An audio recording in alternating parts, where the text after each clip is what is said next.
ओवैसी साहब मेरे मित्र हैं, लेकिन मेरा उनको सुझाव है बिना मांगा हुआ कि आप हैदराबाद संभालिए, हैदराबाद अपना किला बचाइए, बेकार सीमांचल में आकर और कंफ्यूजन पैदा मत कीजिए। अगर आप हैदराबाद अपना संभाल लिए होते, अगर तेलंगाना में मुसलमानों का भला कर दिए होते तो यही बढ़िया होता। उनको हैदराबाद में रहने दीजिए।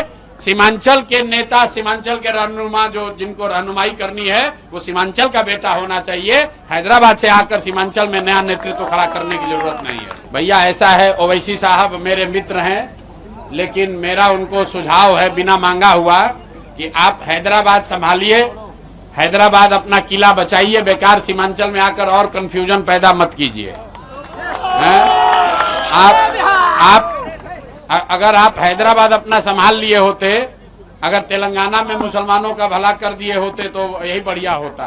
बंगाल में चुनाव हो रहा था तो यहाँ पर आईएसएफ के लोग और ओवैसी साहब आए थे, लेकिन सारे मुसलमानों ने कहा नहीं भाई, हम लोग को टीएमसी पर भरोसा है, हम लोग को भाजपा से लड़ाई, हम लोग को इस सब चक्कर में नहीं पड़ना है।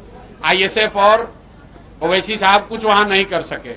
इस बार सीमांचल के मुसलमान वो गलती नहीं करेंगे जो 2020 में हुआ है।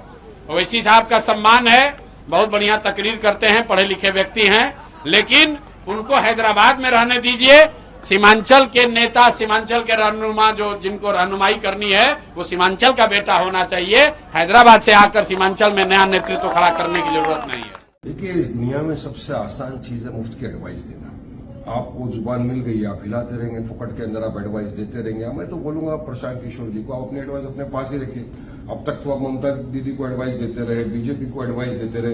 अब आप तो खुद चुनाव के अंदर उतरे हो, आपकी पार्टी, लेकिन आप तो डर गए। आप तो चुनाव भी नहीं लड़ रहे हो, आपकी पार्टी के लोगों को लड़ा दिया आपने। और हमको कहां से लड़ना, कहां से नहीं लड़ना, ये तो हमको सब पता है ना। संविधान ने जितना अधिकार तुमको दिया है उतना अधिकार हमको भी है चुनाव लड़ने का। तो हम तो चुनाव लड़ेंगे और हमको यकीन है कि इस मरतबा इंशाल्लाह बिहार की जनता हमको दुआओं से, मोहब्बत से नवाजेगी और हमको अच्छी जीत हासिल होगी। देखिए क्या हो गया, चाहे ये प्रशांत किशोर हो या चाहे आरजेडी हो, चाहे कांग्रेस हो, जो भी महागठबंधन की पार्टी हो या जेडीयू, इस तरफ ये सबके पेट में दर्द शुरू हो गया जब सबने देखा कि ओवैसी साहब की जो सीमांचल न्याय यात्रा निकली उसमें लाखों की तादाद में लोग खड़े हुए, लाखों की तादाद में लोग जुड़े।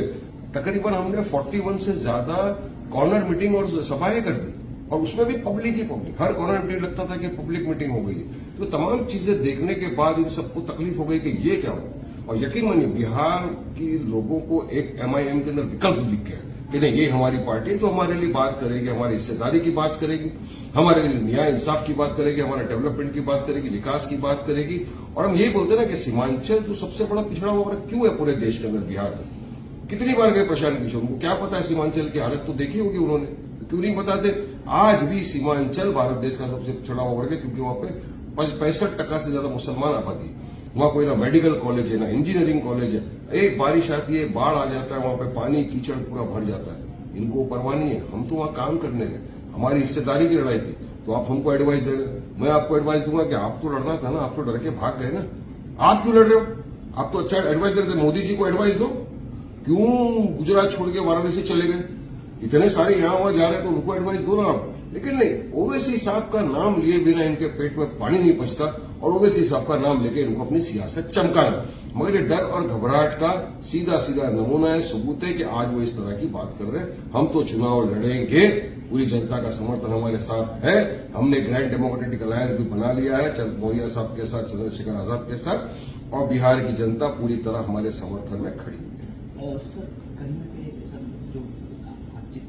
चर्चा जो है कि जो प्रशांत किशोर की जो पार्टी है उनकी तरफ जो मुस्लिम वोटर्स थे वो आ सकते हैं और आपकी पार्टी अगर वहां पे खड़ी है तो वो उनको प्रॉब्लम हो सकता है मुस्लिम वोटर अपने पास खींचने के। इसीलिए उनकी जो बात है वो कह रहे हैं कि वो नहीं, वो डर गए। देखिए पिछली मरतबा 19 सीट पे लड़े, 5 हमारे विधायक जीत गए। इस मरतबा तो हम लोग 26 सीटों के ऊपर लड़ रहे हैं हमारे, और गठबंधन के तो अलग हमारे जो साथी उनके साथ।